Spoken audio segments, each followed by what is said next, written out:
what are the values that drive us on the planet at the moment? Greed?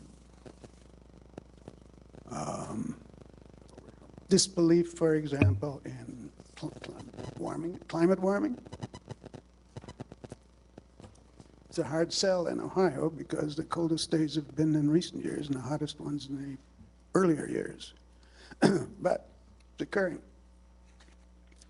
And very little is being done about it. You can talk to some people on both coasts, they're worried. But it's there to overwhelm us eventually. Plus, general attitude and values. So she's written that book, and we're in the process of Extinction 6. I raise it because when I spoke here last time, I wasn't quite sure whether you saw what I was driving at when I attacked two of the pieces of legislation. The first one, which privileged something called business over 40,000 individual residents who might have had just as much compelling reason to escape from a blizzard and a heat wave as anybody else, maybe more. And then the other piece of legislation in which this city has now become a magnet for corporations. And the supreme symptom of that, of course, is the company you let in last time, which is the company which is here to favor and to coddle corporations, and specifically executive officers of a corporation. That they explicitly say they're going to advise them with respect to how to make their wealth wealthier. So there's a symptom of a problem. I tried to underline it and try to point it by my reference to the imminence of Extinction 6. But those are all the words I'll let fall on deaf ears tonight. Thank you.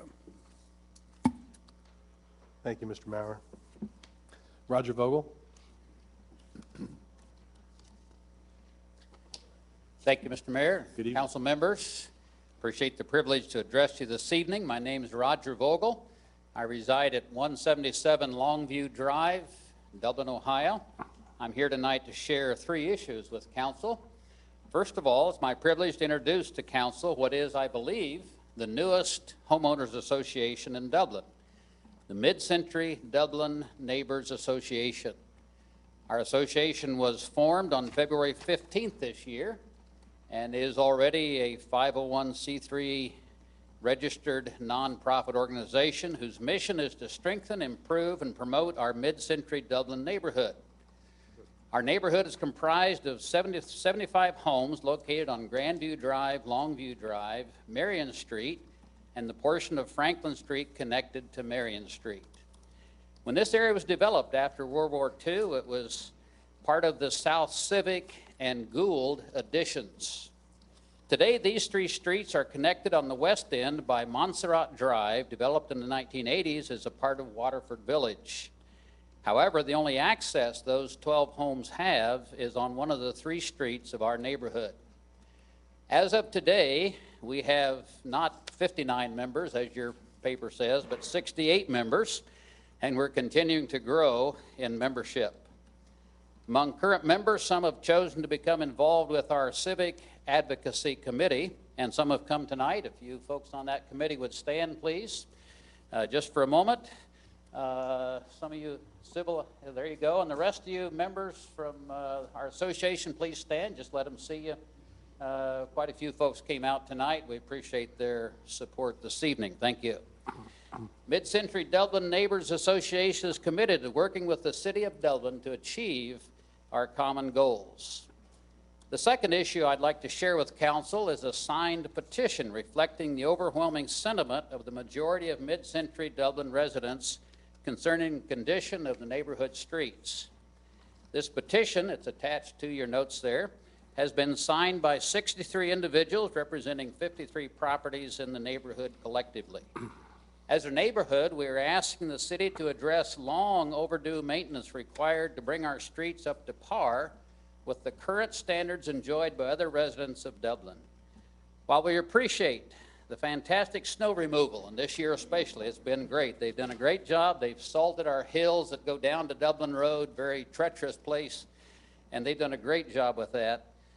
Yet the general condition of our streets is in dire need of attention. We have 18-foot blacktop, and most streets are at least 24. Ours are only 18 feet wide. The third and final issue I wish to share is concern among neighbors regarding the introduction of an adult family home into our neighborhood at 50 Longview Drive. We want to make sure that the single-family residential nature of our area is maintained. For example, we want to ensure that additional adult group homes are not introduced into the community. To sum up, we believe we have a great and vibrant neighborhood of 75 homes within 1/2 mile of downtown Dublin. Many folks in our neighborhood have invested and continue to invest large amounts of money to update, upgrade, and improve these wonderful mid-century homes that are largely ranch style and located on 1/2 to 2.5 acre lots. We want to work with council and staff to make a great neighborhood made even better. Thank you for your time and consideration this evening. Thank you, and welcome to all your neighbors. Marcia, would you like to address any of the concerns? Well, as far as the street maintenance program, each year we go through a process of reviewing all of the streets within the city of Dublin, and we're currently in the process of doing that. We have a pavement rating condition system that we use, and we also look at where work is programmed to be completed, what makes sense, if it makes sense to consolidate work in different areas. So we're currently in the process of looking at that for 2014, as well as what we would program in 2015. So this will be included as part of that review. I do know we've had some conversations based upon a previous email that we had, and what we would look at under the pavement, the street maintenance program is the resurfacing. So if there's anything above and beyond the resurfacing, that's not something that is typically considered as part of the street maintenance program. Mm-hmm. As far as the adult family home, there are limits as far as what we can and can't do as a city. A lot of that is regulated by the state of Ohio, but we are looking at some different options or potential options that we may have as far as the number of homes within certain areas. So legal staff is currently working on that. When would we expect to report on that and potential ability to take action? Jennifer, could I ask you to?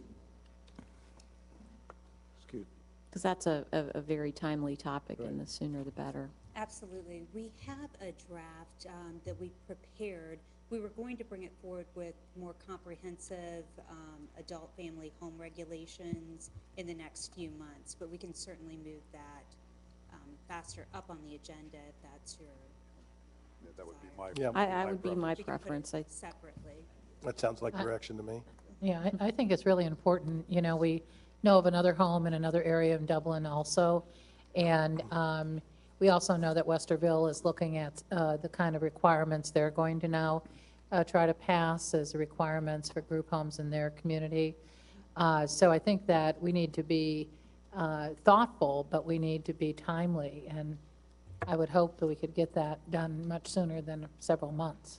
Absolutely. We'll have it to you in less than 30 days, either by probably the second reading in March, okay? That'd be great. Thank you.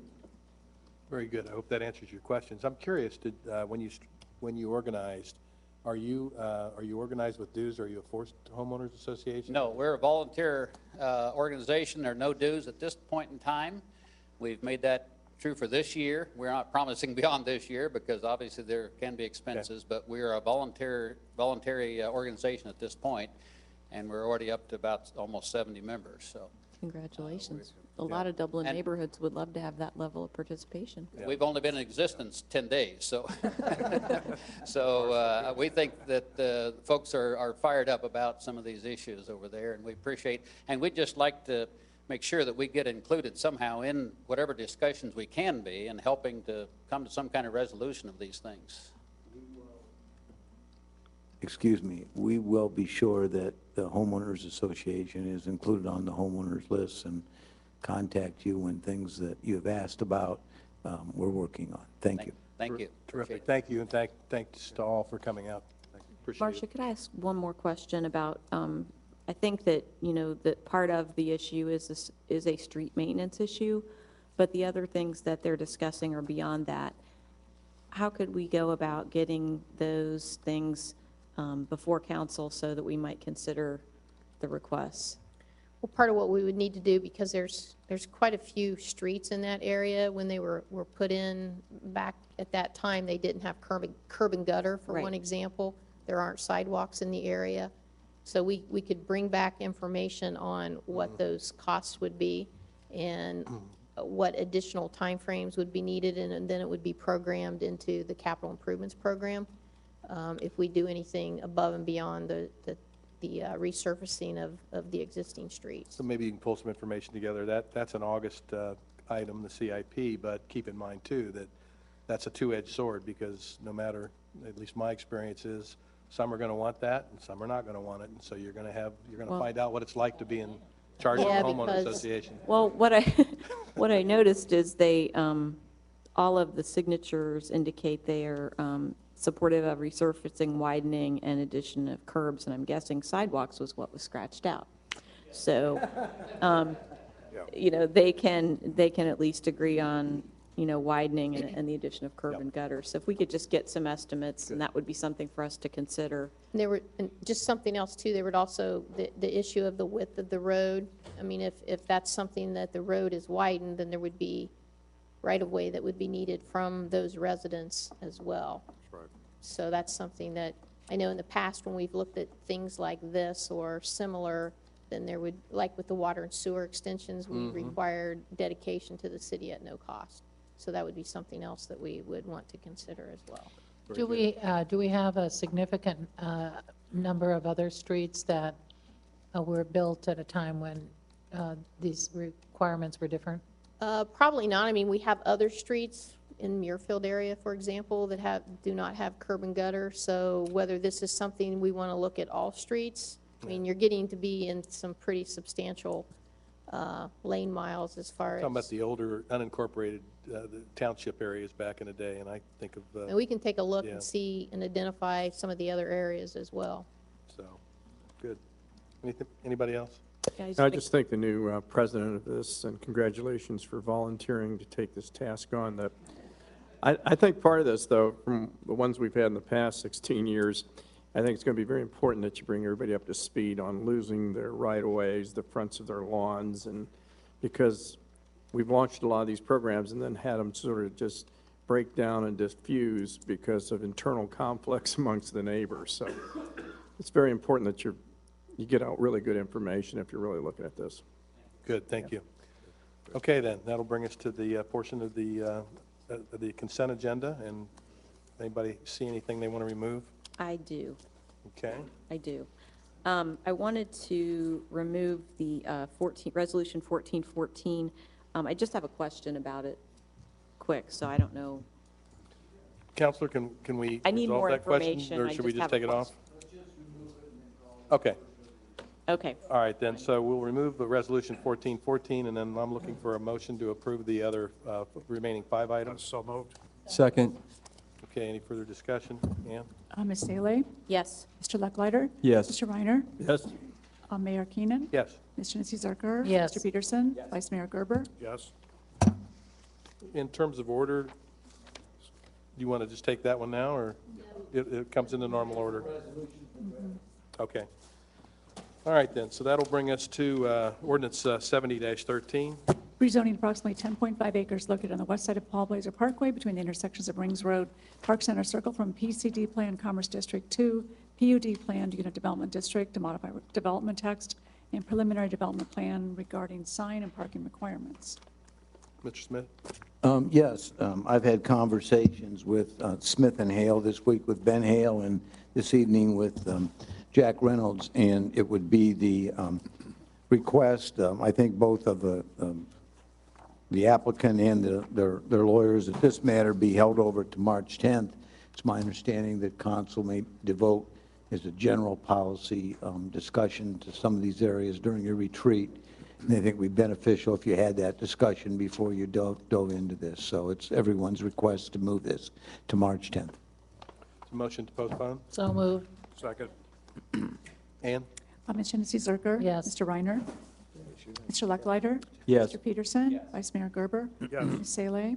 Mayor Keenan. Yes. All right, ordinance 11-14. Authorizing the city manager to execute assignment, real property necessary conveyance documentation to acquire 10 acres, more or less, fee simple interest located east of Village Parkway and south of Teller Road from Commercial Site Acquisitions, Inc., Casto, for parkland and right-of-way. I'll introduce it. Okay. Staff report?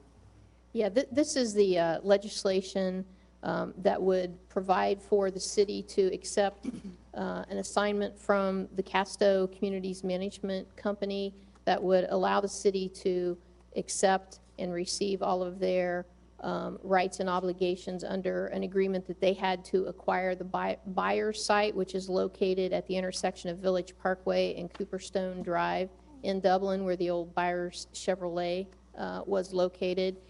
And this would be acquired for a cost of $4.6 million. It's approximately 10 acres of land. And as you're aware, this is a key piece of land for the extension or construction of John Shields Parkway as part of the Bridge Street development. And this would aid in the assistance of the continuation of that roadway. At this point, the developer was able to negotiate a good acquisition costs from the company, and we would like to accept that assignment. Casto, as you are aware, is also currently pursuing development of residential development in that area called Taller Flats. This is in no way a connection to their request for that development. The one item that is in the agreement would allow them to acquire the northern portion of this property once the roadway is completed, for the market value at that time of the site. So we're asking that this be held over to the next meeting, March 10th, for adoption at that time.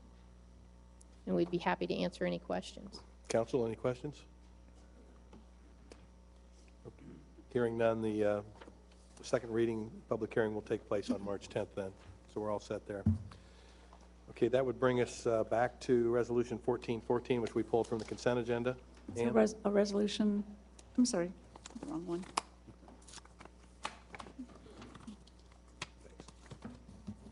Authorizing the city manager to enter into a contract with the Franklin County General Health District, doing business as Franklin County Public Health and Vector Disease Control International LLC for integrated mosquito management services. Amy? My question is, I certainly support us using Franklin County, and I don't have any issues with that. I guess the thing that I'm wanting to question is our adulticiding when we spray neighborhoods and spray areas, and how we follow up and see the efficacy of that effort, because we're exposing our, families and our, any play equipment that's left outdoors. You've got pesticide out there and in the air, and I would like to avoid that unless it is proven to be effective at eliminating the West Nile virus from our community, because that's obviously a health threat as well, and you have to balance that. But in talking with folks in this business, and years ago as a young mother, I remember the truck coming up our street, and I was absolutely horrified, but I don't use pesticides at my house, but I'm one of those people. But anyway, I was very, very unnerved about it, and so I started doing research, and what I found was, and I'm assuming this is still the case, that truck goes up the middle of the road and sprays, and it only goes out about 50 to 75 feet on either direction, and it lands. So it's not a fogging that's going to take out a lot of mosquitoes. And the areas, at least in my neighborhood, back in the park, in the wooded park, is where the mosquito traps are, and that's where the dangerous mosquitoes are. But we don't go back in there. We, fog the streets. And so I just, I don't have a problem with it if it's effective, but I want to make sure that we're going back and making sure that we're actually getting the result that we want with our efforts. Well, and I know the one thing that we do differently now than we did a long time ago was we used to do this as one of our processes. We only do Right, it it was- now when there's, West Nile has been detected. Right. And this is, in working with the Board of Health, this is something that they've determined that it is effective. So we can get you additional information on coverage. And we do post signs in the area whenever the spraying is going to occur. Oh, to I let agree. individuals know. We do the best that we possibly can, and I agree, and I really very much appreciate that we don't do it on a weekly basis just across the city. That makes a lot more sense. But when we do it, you know, do we circle back and make sure that it's effective? Yeah, I'll be happy to address that. Several years ago, we implemented a pretty aggressive mosquito trapping, and I know Megan's fairly new to this, so I'm going to help her out. We implemented a very aggressive mosquito trapping Right. program, and it's really the trap data that goes to, it used to go to the state, now it's being done at the regional level. The feedback from that data tells us whether we have the presence of La Crosse encephalitis or other airborne diseases carried by mosquitoes. So we go out and would aggressively fog if that shows up in the trap data. We go back and double check that trap data after a fogging occurs and determine the efficacy or the effect of the fogging. So a lot of times the fogging does stick to the streets, but we've also been known to backpack fog or to go into some of those areas in more aggressively depending on, and do a barrier fog depending on the trap data, and not only whether or not there's disease being carried, or also sometimes it's nuisance fogging, and knock down the population and then back out. Because certain times of the year, if you have a heavy adult population, you're going to wind up with those diseases as well. So sometimes it's even get ahead of it based on the trap data. So that's how we do check the effectiveness of it. Right. And also the scope of work in the contract lays out performance measures that the contractor must comply with. And one of the specific performance measures is the target reduction in adult mosquito population following adulticide application shall be at least 60% from the most recent trap number. And then there's about 3 or 4 other performance measures that are laid out in this. So they actually find fewer mosquitoes in the traps? Yes, it's population, yes. Gotcha. So the long and the short of it is effective. Yes, and it is monitored, and there are Okay. performance measures in place. Anybody else want to weigh in? Yeah, Tim? thank you. I just want to make sure that I'm clear. I was told when we stopped fogging, one of the reasons that we stopped fogging, you know, that used to be a city function. One of the reasons we stopped fogging was because it was of limited effectiveness. You know, when residents would say, you know, I sit out on my back deck, I sit out on my back patio, mosquitoes are biting, you know, we've had a wet spring, a wet summer, or whatever. What staff told me was that it was of limited effectiveness, somewhere along the lines is what Ms. Saleh has described. That's the message that I conveyed to residents, you know, to the extent they didn't hear it from staff directly. So I'm confused now when I think I'm hearing you say that if we determine that there's a problem, or the Franklin County and their contractor determines there's a problem, that we may fog. Well, what I didn't touch And I heard on- you say, you know, I'd speak of backpacking and, No, you're right. I mean, you're right with everything you said. What I didn't touch on was the fact that and Marcia kind of alluded to it, was I know we treat water. We used to fog, years ago, we used to fog, and we fogged routinely, and we did it, you know, Once a every week. couple weeks, and we just did a general fogging. And then really all of Ohio transitioned into a program of larviciding. Right. So we took on much more aggressive policy towards larviciding and trapping. So we larvicided areas of standing water, where known standing water areas. At times of the season when we would get heavy rains, we would go out and larvicide, you know, just areas that over the years we've come to know as problems. We back that with trapping data, where we know we traditionally have issues, and we have traps around the city. We used to trap a lot more than we do now, but over time, science has proven out. We kind of know where those areas are. As we transitioned into the public health department contract, they got more and more scientific with it and the placement of traps and so forth. So over the years, we've just gotten better at understanding our geography, where we have the issues, where we would set those traps up. So we still do larviciding and still intend to do that. That's the preferred method. It's just that there are certain times of the year, and depending on the amount of rain you get and so forth, whether you're going to, pursue the fogging or not, and that's going to be driven by those two things, presence of disease or the adult population. Now, we'll equally get requests from residents wanting us to fog so they can enjoy the outdoors better, right? I mean, that's some of the conflict within our own community that we get, is some people don't want anything to do with it and others want it. So, we do try to knock down the population primarily to prevent disease, not so much with the nuisance, but we've been known to do that when we have a significant number of complaints in an area. And again, that's an indicator that disease can follow once you get into the August-September timeframe. So, but larviciding still, back to your point, is the primary method. It's just that we can get into fogging certain times. So, does that make sense? So you told your residents right. But now So when that fogging truck drives down your street, it's of limited effectiveness with respect to the rear of your property. Yes. It can be, yes. Although, we'll go by the trap data.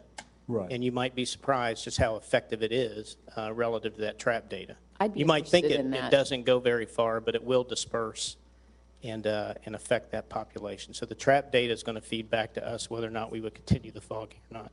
And I'm just speaking to sort of past practice and not as much to the new contract. But. Okay. Anybody else? I just want to say thank you, because I think you do a good job notifying the residents when those trucks are coming, so that you can close up your windows at night and not have to worry about that stuff coming into your house. So, Okay. We can provide you with information based upon the testing that we had from last year and when we fogged. And like Dana mentioned, we determined years ago to change from nuisance to disease management. So that's why there was the big shift in the every week. It wasn't necessarily that it wasn't effective. It was just to reduce the amount of times that we sprayed and put the chemicals in the air. And the other thing that we do really well is we have a mosquito prevention program out on the website, and notify people, remind people to empty their bird baths and their plant saucers and, whatever else they have out there that might be harboring mosquitoes. I was amazed at how quickly the things can lay eggs and hatch. And when mosquito season arrives, maybe it warrants a note or a mention in a city manager's column or something on our website or whatever, just to remind people what our policy is. And we typically do some of those stories, but we'll make sure that we can look at, are there other options? And we have e-newsletters and different things that we can get out as well. So we'll look at if there are other options that we need to pursue. Great, thank you. Very good. Any other discussion? Hearing none. Ann? Mr. Reiner? yes. Mayor Keenan? Yes. Mr. Peterson? Ms. Janice Zerker? Ms. Salee? Vice Mayor Gerber? Yes. Mr. Lucklider? Yes. Resolution 15-14. Intent to appropriate a 0.155 acres more or less present road occupied, a 0.045 acres more or less permanent slope grading and drainage easement, and a 0.037 acre more or less temporary easement from Jack K. Beatley, trustee, at the property located at 6713 Glick Road for construction of a bike path. I'll introduce it. Mr. Hartman? Good evening, council. This is a typical resolution of intent to appropriate. It is actually the last property. First time we're doing it. That's not it. Anyway, it's not worth that much time. This is the last parcel for the Glick Road Shared Use Bike Path, Section 3. We've been successful at negotiating all others.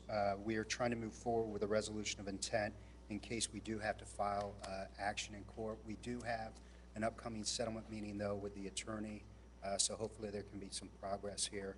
But this is basically for a permanent multi-use path easement of 0.045 acres and a temporary easement of 0.037 acres. Very good. I think we're all familiar with this. Council questions? I just want to say, I'm sort of disappointed. I know that the city's done everything they could to broach a solution for that particular problem, and you've reached out in an economic fashion and any other way to resolve this. But, you know, the city has had a bicycle task force, spent 2 years studying traffic hazards and danger areas. And this one is one in particular where there's actually 2 schools that would utilize this path, and also all the children trying to get to Zambezi and the zoo would need this path. And there's really no way for them to get safely down Glick Road. And there's about a 1-foot berm along Glick Road, and I did see somebody one time pushing a baby carriage along that road, and it's a 2-lane road, and I thought, you know, you must be crazy. But I'm really incensed that, you know, it's such an obvious problem and such a dangerous problem for our people that, you know, we've got somebody holding this thing up. We've got the trail coming from 2 different directions. And I just want to say I am totally in agreement with our law department and trying to press this issue, because I think it's a really big safety issue. And somebody's going to get killed out there if we don't get that path in. Assure you, if the settlement conference doesn't work, this latest one we have, that we'll be back with the ordinance to appropriate. Thank you. Okay, thank you.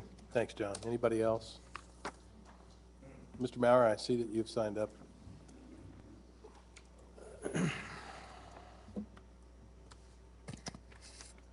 To the best of my knowledge, I do not know Mr. Beatley.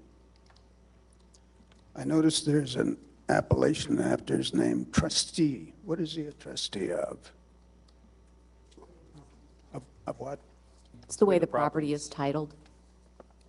Someone can choose to have their property titled in that way, and in this case, it's just we're referring not to the human being, but to the property, the way the property is titled. Never heard of that.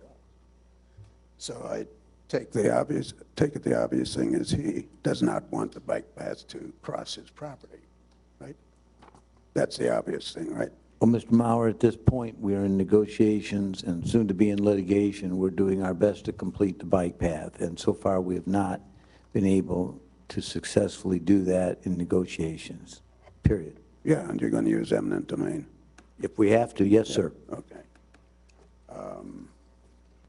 There's no alternative route possible, No, unless sir. it were one going several miles and cost $2 billion, right? Okay. Correct. It sounds to me as if he's the last in a long line, of whom I was one of the first. He is. No, He's in the middle It of a looks- long line. What? It's property that we need to help I complete know, it. Thank I know. you. And I take it he has used all the tricks in his bag, even the ones I've used. So you want me to go and tell him it won't work? I think since we're in the middle of negotiations, it's probably best left to legal counsel at this juncture. Yeah, you want me to go and talk to him? Thank you, but I appreciate think the we'll offer, be able to but- handle this. Thank you, Mr. Maurer. What? I think we'll be all right. Thank you. Thank you. Okay. Actually, Mr. Maurer, I think some of the land has already been donated without recompense from some of the landowners, and I think that was Yeah. Muirfield. So there has been some very civic-minded people that saw the necessity of having this done for the safety of their citizens and have acted on it. Yeah, And I do appreciate that. yeah. Okay. Good. Well, Anything else? no, I have nothing else. Thank you. Council, any other discussion? Ann? Mr. Lucklider? Yes. Mayor Keenan? Yes. Mr. Reiner? Yes. Mr. Peterson? Yes. Ms. Salee? Yes. Vice Mayor Gerber? Yes. And Ms. Janice Zerker? Yes. Resolution 16-14. Authorizing the city manager to enter into a settlement agreement with Sunrise Dublin Senior Living LLC to ensure the completion of the Sunrise Senior Living Facility located 4175 Stone Ridge Lane. I'll introduce it. Thank you. Thank you, Council and Mayor. This is a very good day for us that we finally have reached an agreement with the Sunrise entity. They have a representative here. We'll come to the mic in a moment. We've been working for about 8 months with their legal department, their corporate offices, their engineers, their architects, their planners, their finance people, their banks, and everyone else. And this is a project that got stalled during the downturn. This company never filed bankruptcy. They just shut down a number of projects.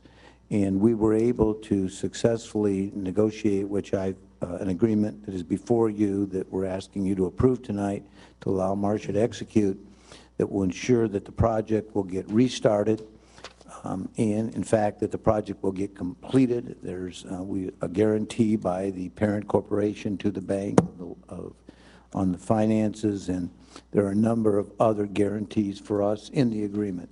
So we would recommend this be approved, but before you do that, we have a representative who flew in from Virginia.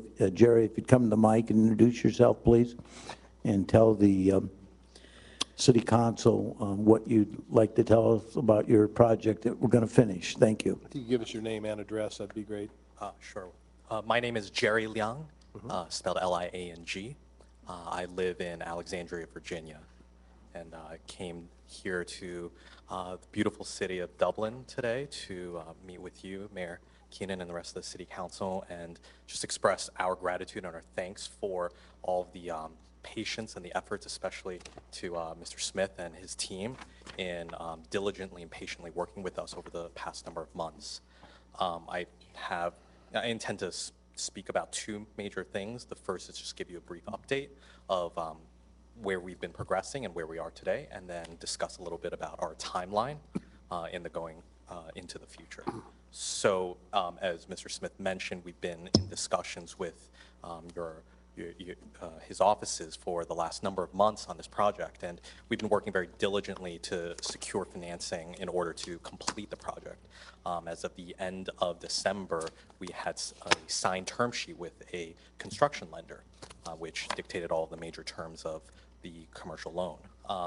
That has gone very well. We're now in the final phases of trying to wrap up that loan. It's just standard documentation, ordering of appraisals, really not so dissimilar from your process of getting a mortgage on your own home, just a bit more complicated as a commercial project. But in process, we look to have the loan completed sometime at around approximately the end of March, early April. It's now in the process of daily communication between our lawyers, their lawyers. I speak with the lender every single day. From there, we've been already on site, I believe, working with our general contractors, our architects, our various third parties to do the investigative work of what is necessary in order to restart the project. We have been trying to get subcontractors to bid, trying to get all of those numbers and designs and specifications finalized as quickly as possible. And as soon as the loan closes and as soon as all of that preparatory work has been completed, our intention is to begin the work to prepare the site physically for construction to begin as soon as possible. If all goes well, we intend for construction to begin sometime around the month of May, and the estimated timeline will take us through basically approximately June, July, August range of 2015. And so the project as it currently stands is about 30% complete to begin with, as you can kind of see with the steel already erected. We recognize and appreciate that. That's not a pleasant sight to see on a very major thoroughfare. I recently drove it this evening and was able to appreciate what you very patiently have lived through for the last number of years. At this stage, given the level of completion, I believe you should see significant exterior progress very quickly. And so our goal and our desire is before the end of this year that the outside framing shall be complete, and for all intents and purposes, at least from the naked eye, it will certainly look much more like a completed building. Much more work obviously still has to be completed on the inside, but it should certainly alleviate any of the ongoing concerns of the exterior nature. So I believe that covers most of my prepared remarks. I'm happy to take any questions. Thank you. Council, questions? To help you facilitate the completion of this, is there an address or a contact for our local contractors who might be interested in completing this, the rest of the bid portion of your package? Yes, absolutely. I do not have that with me right now, but I can provide our information through Steve. Why don't you furnish it to us, and we'll get it out in the community. Correct, absolutely. We can put them in contact with our general contractor, who actually, right, is the previous general contractor who began the project. Okay, thank you. Anybody else? Okay, well, we appreciate it. We appreciate the work you put into it. We're looking forward to the completion, and I understand it's going to be pretty much the same building that we went through the process in 2009 through P&Z and council and so forth. My recollection is that it's going to be quite an outstanding project when it's completed, so thank you. I have a question. Yeah, go ahead. I have a question for Steve on the contract. Section 7, or number 7, states that the parties agree that if the city is delayed in issuing the building permit, blah, blah, blah. Why would we be potentially delay the issuance of this? For example, if we got the building plans in and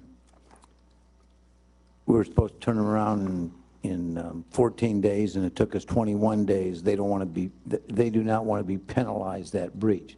The only reason, I mean, we've talked to our engineering people, and we've talked to Mr. Tyler and everyone on this, and we're geared up for this. We've been working on this for months.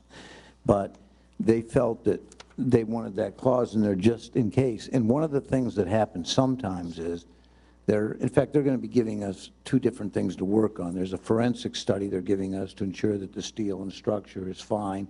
That'll be being reviewed. They'll be giving us building plans, which they had to modify because some of the state code had changed. And so there could be a week here or 10 days here, and they didn't want to be penalized for that, and because they're being penalized for everything else in here. And they said, if for some reason, we don't anticipate any delays, but if for some reason there's a delay caused because it just took us longer than it should, that doesn't go against their time as a breach. That's why we wrote it that way. It gave them a comfort level. Yeah, I would agree with the company not, being penalized for an error that the Right. city makes, or the process that the city's unable to Right. manage. But I guess that, I certainly hope that we put this as a priority as it comes through, Marcia, from your staff standpoint. Well, it is, and I think a lot of it, this is kind of typical in a contract language. It's just to make protections on both sides. So our intent, we don't anticipate any delay in our approval, but it's something that you can't guarantee 100%.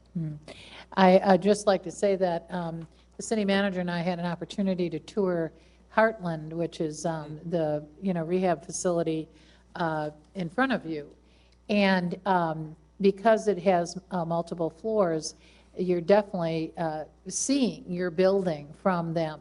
Yes. And obviously right now it's not a pretty sight, So it'll be really important that you're able to meet these timelines that you've outlined as your desire, and hopefully the weather will agree with those timelines as well, because that's part of the problem, of course, always is you're influenced by weather. And but I think that they will really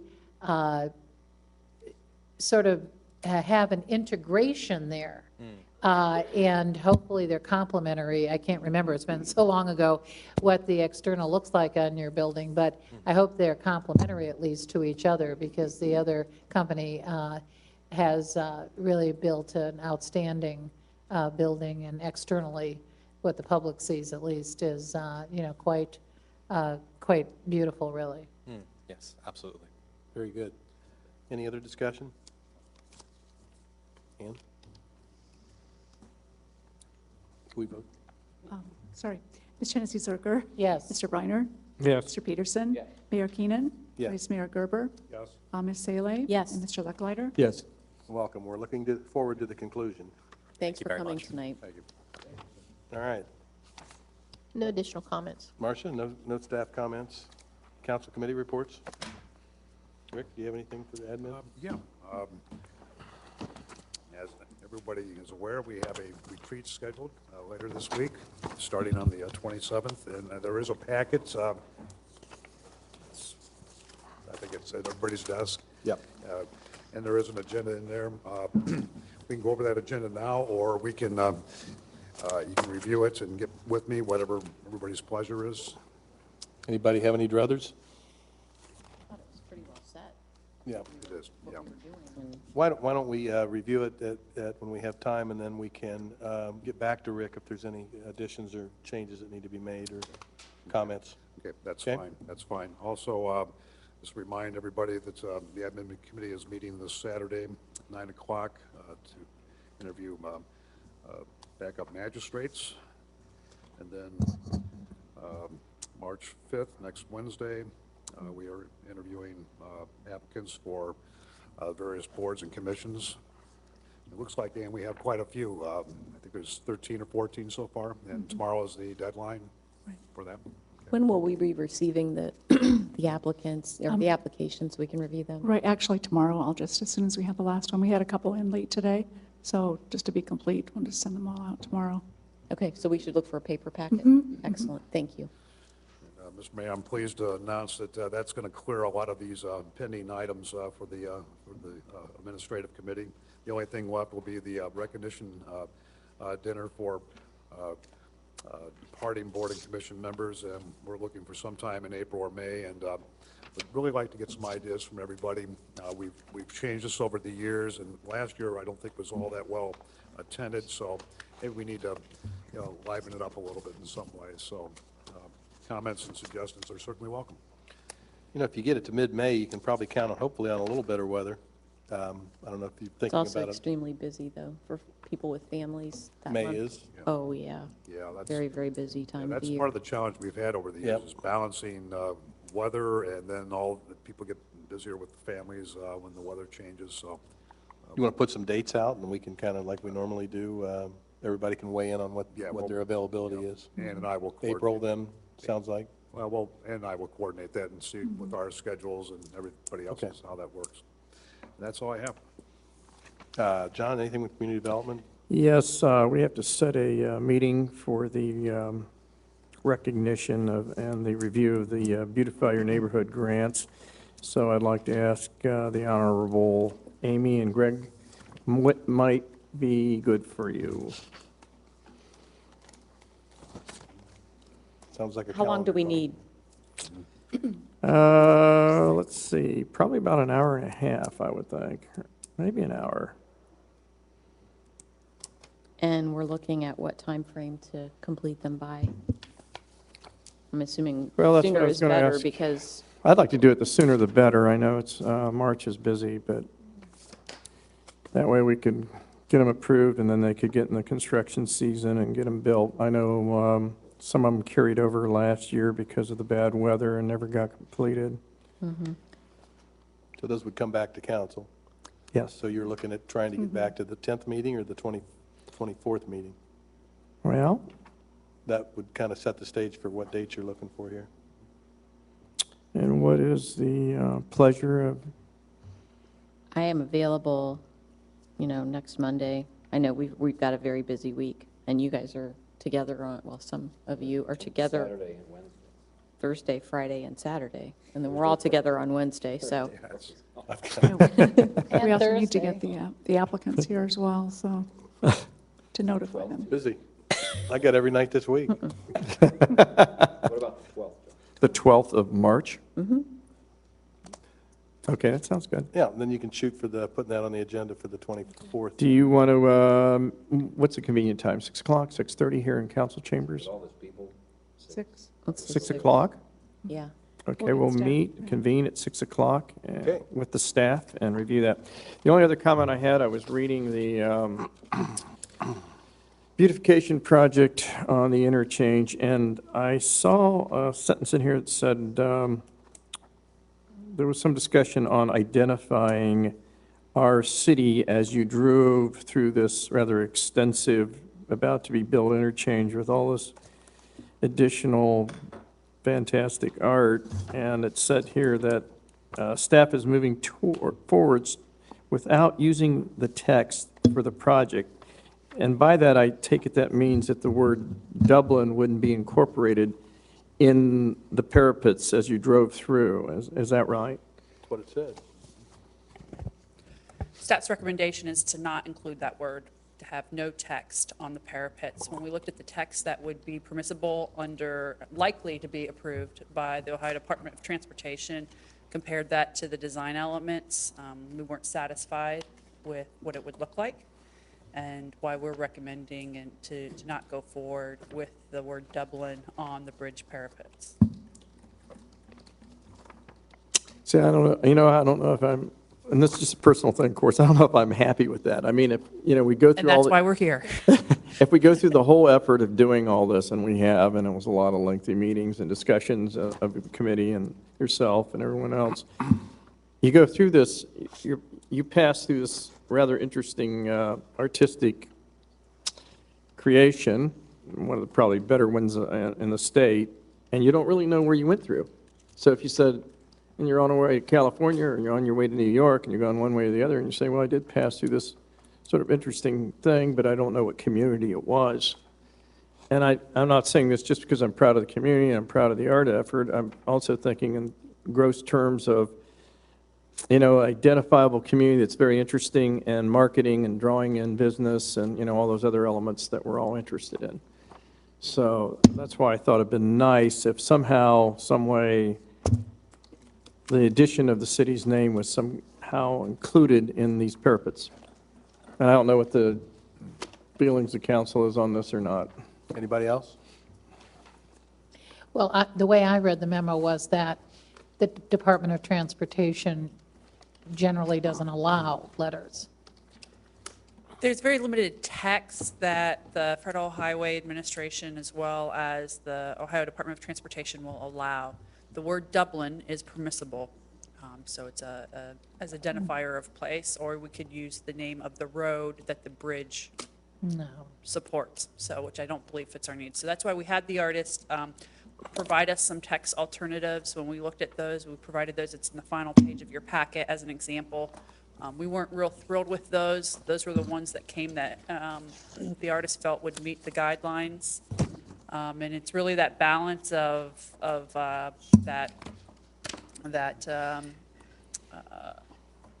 location identification versus, how does it fit with the project?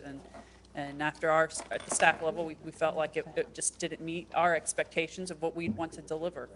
Yeah. I mean, I understand what John's saying, but when I read through that, I thought the limitations that are being imposed upon us with respect to the lettering, I thought, well, that doesn't really look all that nice. And I thought, well, we do have other signage out there that will say Dublin, Ohio. So I thought, given the choice, if it's going to be something ugly, I prefer not to do it. I'll have to look. I can't recall what signage we have at our corporate limits on 270, but that's something we can review. The Celtic Dublin that we discussed in the meetings, the one we used in the Irish Fest, that particular set of letters, which sort of had a very Celtic feel, that would not be acceptable to this.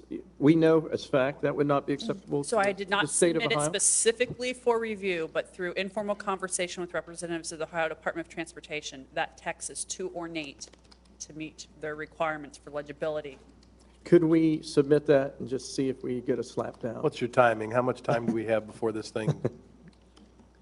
We can talk with ODOT tomorrow. It's a phone Okay. call. But isn't there a drop dead kind of date of when all this has to be finalized? Well, what I'd like to, well, absolutely. And that is? Absolutely. The parapets we are trying to finalize this week to authorize final design on.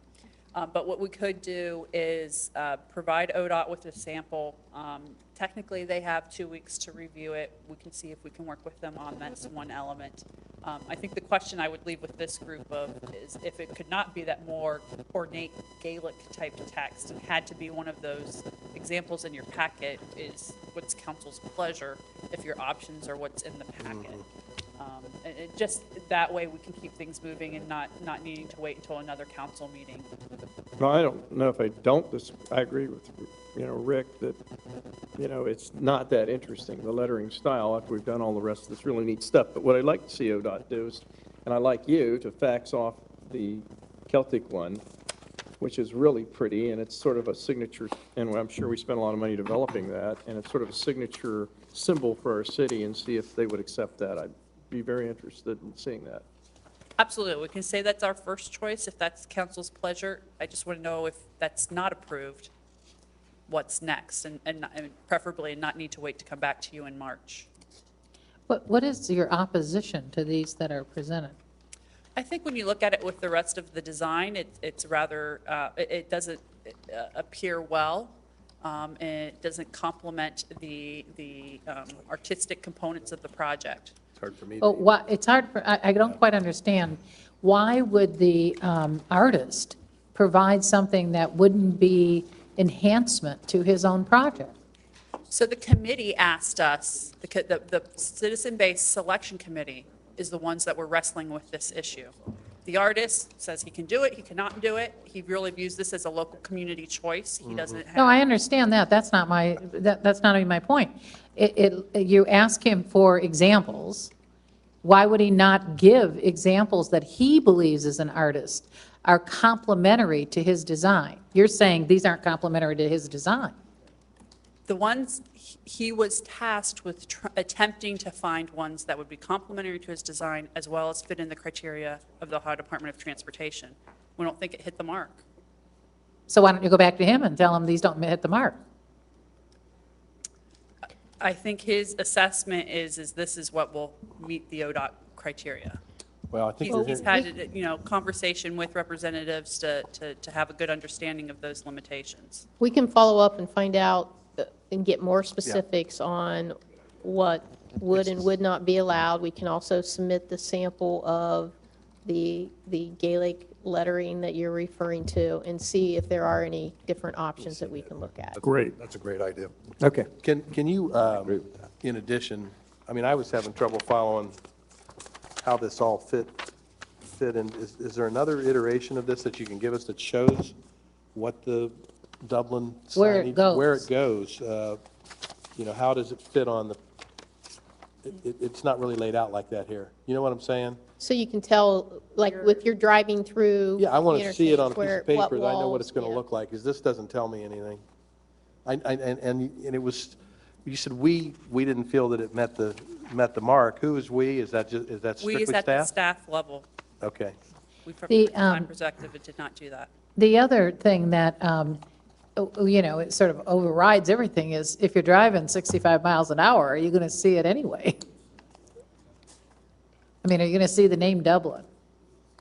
Well, I think a good example that was done more recently is if you take 71 South, I believe it's Stringtown exit, where Grove City has done this. Well, they have huge, I mean, that's not what this is going to be, is it? Well, if you put text on the parapet wall, it's going to be somewhere between 24 and 30 inches, most likely high per letter. I wouldn't want that. Can you do an iteration for us? That- And then, that and Grove then, City and one then it looks sounds like you fantastic. have, from what I'm hearing, direction to send Looks this like up Grove to City. ODOT on the Celtic iteration and see what we get I back. thought it was more. Okay. And we All can right. bring you, get pictures of Good. the Grove City. All right. So you can Thanks, see. John. Anything else? Marilyn, anything on finance? Not with finance. Amy, public services? No. Go on to council roundtable. Greg? I had an occasion to meet a little while over the weekend with a local physician, Jason Deal, who evidently there was some kind of a marathon in Metro Center over the weekend. Or maybe it's coming up, maybe next weekend. Yeah, I'm not aware. We can get information if you need.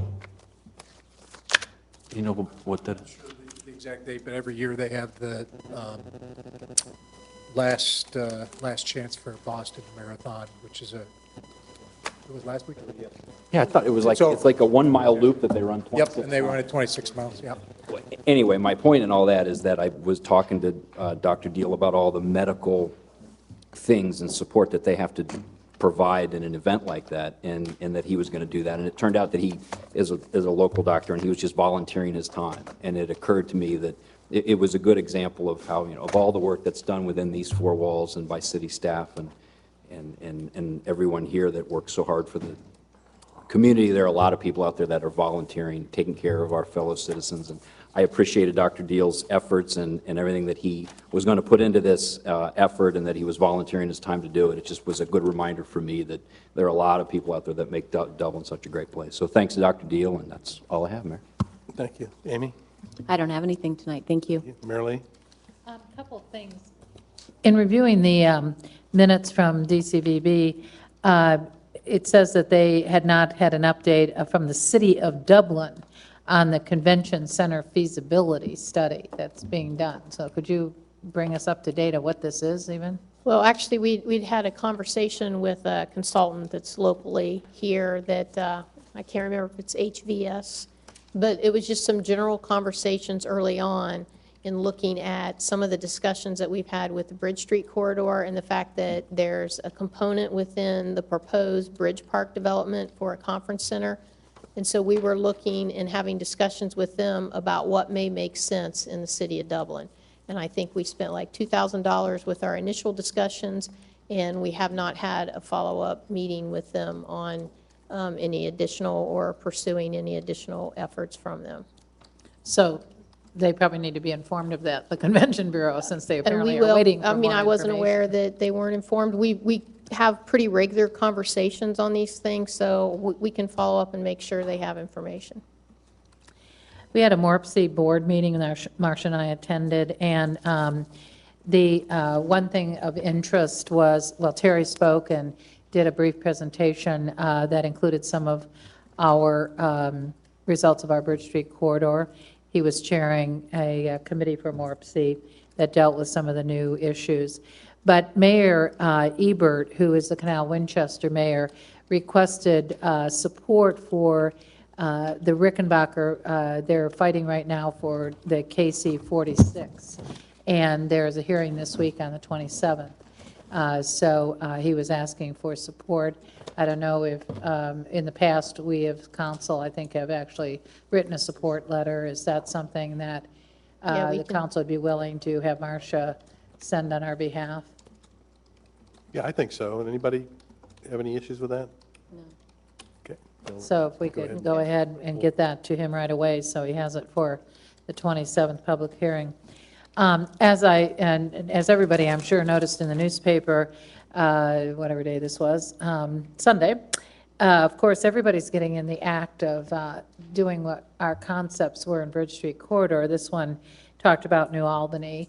And since this paper, right before Powell has come out, was saying they're doing the same thing.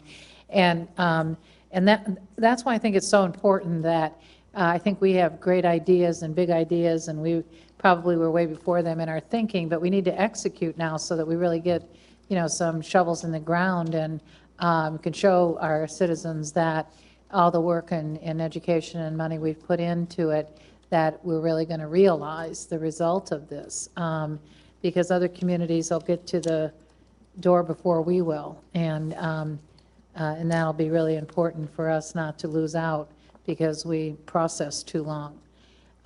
Also, at the MORPC board meeting, we got the public policy agenda has been put into this nice booklet, and anybody wanting one, I can get one for you. This is what I chair the Regional Policy Commission, and this is one of the things that was created from that group. But it was used by MORPC and several other people. 4 of them went last week to Congress, and they did a workshop, well, a couple weeks ago, I guess they went, because they did a workshop at a meeting about our Regional Commission and developing these kind of things. And people were just amazed that we were this advanced in Central Ohio doing these kind of things. So they got real positive feedback. But they found that our legislators in representing Ohio and representing us were very happy to have gotten this document, see what the priorities are of the area. And of course, we're asking them to really support the Tiger money and other money that Central Ohio is seeking for federal from the federal budget for transportation projects. Thank you. Very good. Tim? Thanks. Last Thursday, together with Mike, I attended the Dublin Entrepreneurial Center's 5-year anniversary at OCLC, which, whenever I'm around those people, I always find inspiring. Our Dublin Entrepreneurial Center, which, about a year ago or so, was relocated from Post Road to the Metro Center, but it's home to about 120 companies now. But in any event, an incredible turnout. In fact, I believe I was told that they had to close admission, if you will, due to capacity at OCLC, which is just an amazing thing. I think it's a demonstration of the interest in that facility and what it does. It's just an incredible success story, when you consider that, we went from 0, obviously, to nearly 120 companies today, and I'm sure if we had the space, we could probably do more. So that's pretty amazing. Not surprisingly, we're recognized as leaders in this particular effort. And we had a couple guest speakers, but the featured speaker, was certainly interesting, with respect to his views of the future, both near-term and long-term. But, interestingly, and he was very sincere, and I think his own successes as an entrepreneur, would confirm this fact, but he said that, here in the Midwest and Central Ohio, and Dublin in particular, is just as well positioned with respect to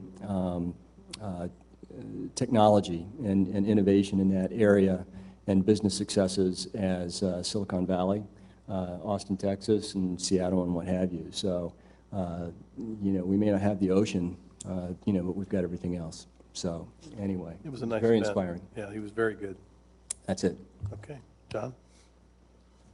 The only other thing I had, I saw this in my packet while I was gone, and it was, and I was really honored to see this, and it was the city of Dublin was the first city in the nation to receive the Healthy Workplace Award, and I thought, an accreditation. I thought that's a fantastic compliment to our employees, and then also in January, there was the healthiest 100 workplaces in America, another recognition. So I just want to say that this effort that I think we all undertook, the staff and the city council, to see that our people are taken care of, has obviously been executed to a real high level. And we've also passed that down to the citizens when we had the grant and still have the grant money for the free cholesterol exams and all the rest of it. So we're trying to move that into the citizen population in general, along with all the bicycle trails and exercise paths and amenities, so that we end up with a really healthy population and a very low insurance rate. So congratulations to everybody who participated in that. Thanks, John. Rick? Yeah, just one more thing very quickly. I was very pleased to see Marcia and Sarah in our report that Avondale is moving forward with their phase 2, and appreciate us sending a letter in support for their low housing credits in that regard. It's a fine organization, and unfortunately, with all of us getting older, there's going to be greater need in the town, but I'm glad to see them moving ahead. Good stuff. We've all benefited there. In fact, I know a couple of us have parents that have used some of those facilities. It's really terrific stuff. Marilee had one more item. I'm sorry, I forgot one other thing. We had earlier talked about wanting to set up a charter commission this year in order to review our charter and make any recommendations for changes. So I'm wondering, what is the process to get that named and moving along? You didn't have anything else to do? No. And I guess we weren't aware that, I don't recall that we were to get a charter commission. I thought we were Well, gonna- whatever we were doing, I don't know how you do it. What's the process, I guess, is the... We want to update our charter. Let me give you a memo in your next packet. There is a specific process outlined in our charter, and I'll pull it and make some comments and give Yes, it. that's what I thought. Okay, thank you. So we could get All right, then. Anything else, Marilee? Sorry, no, I'm sorry. I just have a couple things. Tim, Greg, and I met with the service employees. It's actually been 2 weeks ago. We probably had a turnout, 50, 60 people. Megan was there. Appreciate that. Marcia. And we gave them a heads-up thank you on behalf of council and of all of our residents for their efforts on the snow removal. And it was well attended. I think the guys enjoyed it, and they really appreciated the thank you. So we got And that. we did hear and receive feedback. They appreciated the fact that you came out, so thank you for coming out. We to visit appreciate it. being able to move around in our streets, so, yeah, thank you. Rick and I entertained a Girl Scout troop that was coming for their government badge. We set them up here on the podium and kind of ran like a meeting, and I got to tell you, some of their questions were very difficult, weren't they, Rick? So, but that was fun. I did do a sound wall meeting for Willow Grove, thanks to Paul and Jeannie and Megan and staff. That went extremely well. Generally, we have some of these going on, and half the people want it and half do not, and I think we had pretty much unanimous accord on it, so it's really, that moved forward as well. That they do want it? They do, absolutely, yeah. And had come to agreement on color and size and a whole other host of other issues that had to be dealt with, and Megan and Paul and crew did a nice job on that. As Tim mentioned, we opened up the Dublin Entrepreneurial Centers. It was the 5th anniversary celebration at OCLC. That went very well. I also wanted to mention, attended the Dom Tiberi's, they have a foundation, Maria Tiberi Foundation, and the fundraiser, and there was a number of Dublin people there, including several former council people. I'd like staff and council, if they would buy into this, to maybe consider working together. We had our texting legislation. We know that the most important part of that's the education piece, and Dom captured me for about 5 minutes, and he's really interested in seeing what we can do in the city to talk to the youth, our website, maybe interface with the schools, have the police involved about distracted driving, because it's not just a texting issue, and I think we all know that story, and it's very tragic. They're trying to make a positive change. We all have children. Many of us have children anyway, and whether they're young and not driving yet, or they're 16 or 17 or 18, or in my case and many of you others, they're adult children, you never, ever stop worrying about them when they're in a car out running around. So anything we can do within the community from an education perspective, I think would really be useful, and I'd appreciate council and council's help on this, and staff. I appreciate that, Mike. I really do. I appreciate that you brought that up. My neighborhood lost a young woman, age 17, last night, tragically, to a car crash. So clearly, this is the third young person that our community's lost in its 7 months. And so clearly, it's an issue. And I think that, you know, back in the day, and I'm going to date myself and sound very elderly when I say this, but, you know, back when I was coming up, we had driver's ed in school. And I understand they don't have time to do that anymore, but I had 6 months of an hour a day, every school day, I would spend learning how to drive and learning the ins and outs of the road. And, you know, we had a driver's ed simulator. We had all kinds of driver education. And I know when my own kids went through, there was minimal classroom instruction. A guy showed up at the house and picked up my kids for about 6 hours, I think, you know, a couple hour shots. And they're ready to take their test, and they are fully licensed and ready to take the road. And I just feel like, you know, somehow that's not quite enough. Well, the dispatch has embarked on a media group on a 12-month campaign focused on this particular issue, distractions while driving, and U.S. Ohio auto accident statistics and some other things. So there's a lot to be done. I know there's some copyright issues and things that we'd have to work with, but maybe you can pull some things together and give us some ideas of what we might be able to do. Would that be something for Community Service Advisory Commission to do? What, I guess when I was thinking about it, that the chief had come to us before, a couple, 2 or 3 years or whatever ago now, about the texting, and he had an education campaign that was being done.